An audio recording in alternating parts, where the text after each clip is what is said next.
12월 22일 오늘의 말씀은 베드로후서 1장 12절에서 21절입니다.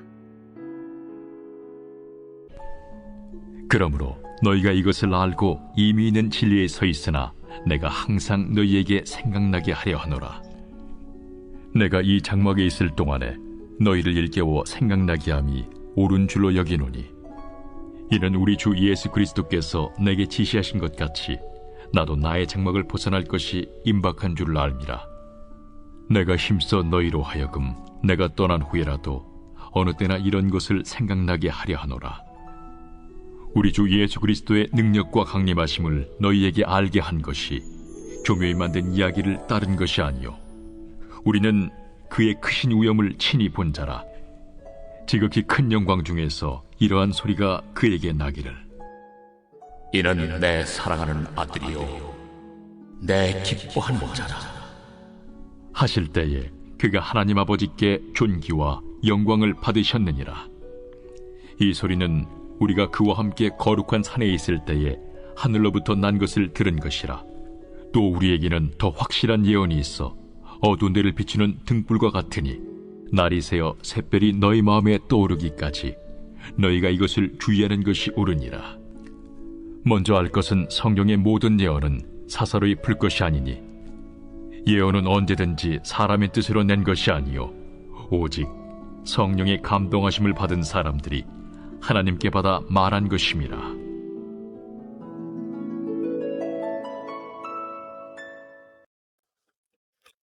오늘 본문의 첫 단어인 그러므로는 결론을 말씀하고자 하는 의도입니다. 이것을 알고 이미 있는 진리에 서 있음이 전제되어야 합니다. 그럼 여기서 말하는 이것은 무엇이며 이미 있는 진리가 무엇인지를 정리해야 할 것 같습니다. 이것은 앞선 4절 말씀입니다. 세상에서 썩어질 것을 피하여 신성한 성품에 참여하는 자입니다. 이 사실을 이미 알고 있다는 말씀입니다. 한마디로 구원받은 자라는 것을 이미 알고 있고 믿음으로 이 진리 위에 서 있다. 그렇게 살고 있다는 것이 오늘 결론의 전제라는 것입니다. 구원은 이례적 사건이 아닌 삶이 되어야 한다는 것은 이미 우리의 기본 전제라는 것을 베드로후서는 확인하면서 시작했습니다. 그리스도를 아는 일에 게으르지 않고 열매 있는 자가 되어 사는 것이 구원임을 앞선 8절에서 분명하게 말씀하셨습니다. 하나님께서 부르셔서 생명을 얻었고 하나님께서 택하셔서 열매 있는 자로 살게 하셨음을 잊지 말고 구원받은 자로 살아내기를 몸부림치는 것이 우리 믿는 자의 큰 전제라고 말씀하십니다. 이와 같이 믿음은 감정이나 어떤 사상이 아닌 삶이어야 하기에 이것이 지속되어지길 간절히 원하며 그것이 베드로 사도의 사명이자 예수님이 원하는 바라고 말씀하십니다. 특별히 14절의 말씀 죽음을 앞두고 있음을 강조하는 것도 그리스도인으로 즉 믿음으로 살아내는 사람으로 그토록 사람이 되기를 그토록 원하고 부탁함을 강조하기 위함이었습니다. 그만큼 간절하다는 것입니다. 왜냐하면 그러지 못할 때 믿음이 믿음되지 못하고 은혜가 은혜되지 못하며 결국 구원도 구원되지 못하기 때문입니다. 이런 믿음의 삶을 살면 되지 이걸 이렇게까지 말해야 하는 것인가?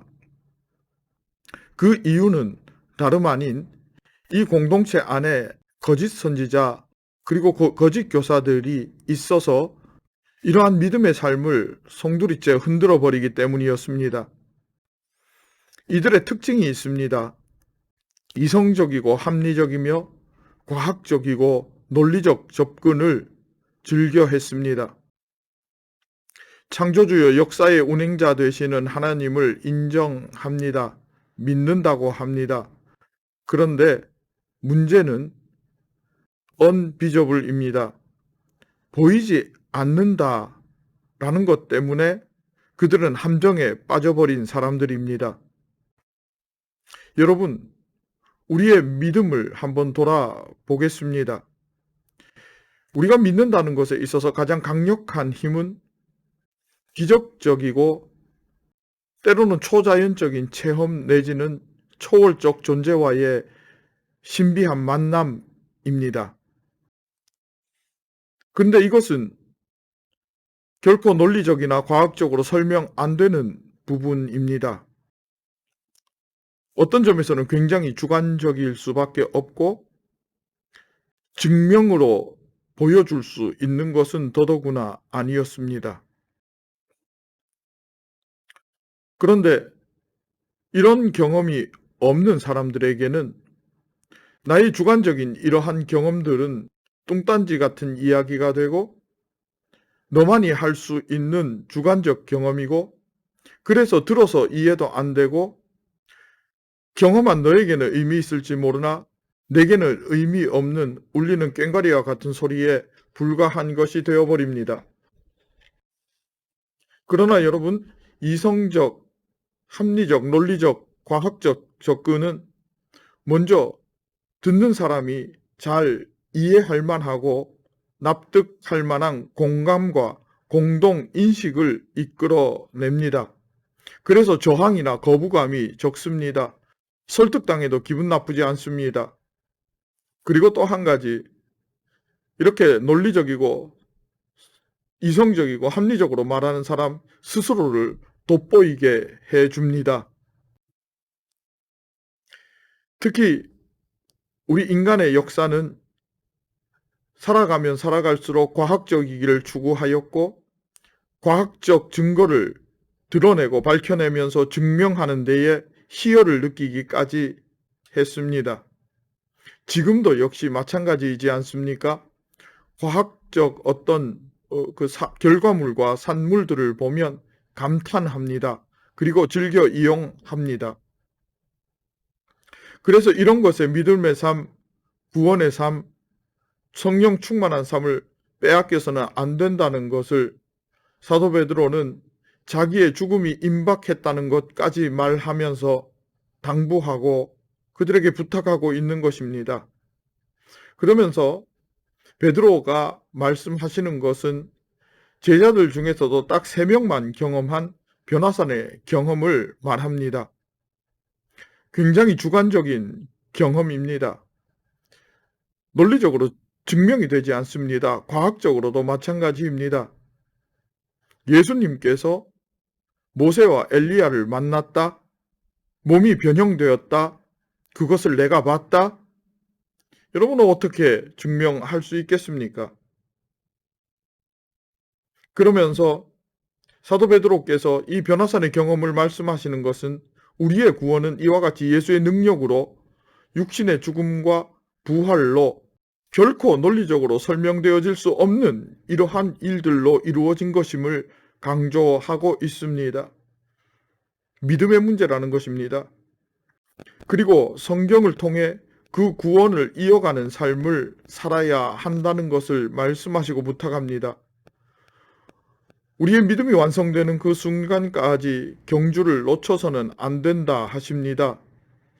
돈 버는 것, 교육받는 것, 배우는 것, 먹는 것, 세상의 그 어떤 일도 그만할 때가 있고 그 정도면 됐어 해도 되지만 믿음의 삶은 절대로 그래서는 안 된다고 말씀하십니다.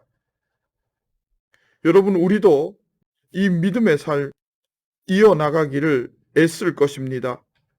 믿음 지켜 살아가기를 힘쓸 것입니다.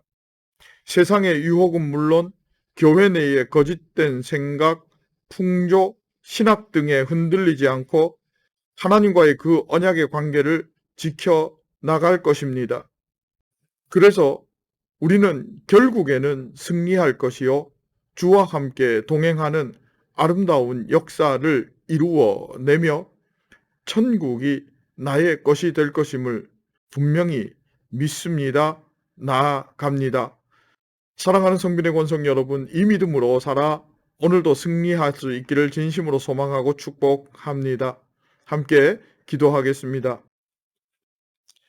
하나님, 과학적 사고, 논리적, 합리적 사고 때문에 예수의 능력 잃어버리지 않고 구원의 은혜 쏟아버리지 않고 믿음의 삶 놓치지 않고 살아가기를 원합니다. 은혜 베푸시고 인도하여 주옵소서. 예수님의 이름으로 기도합니다. 아멘.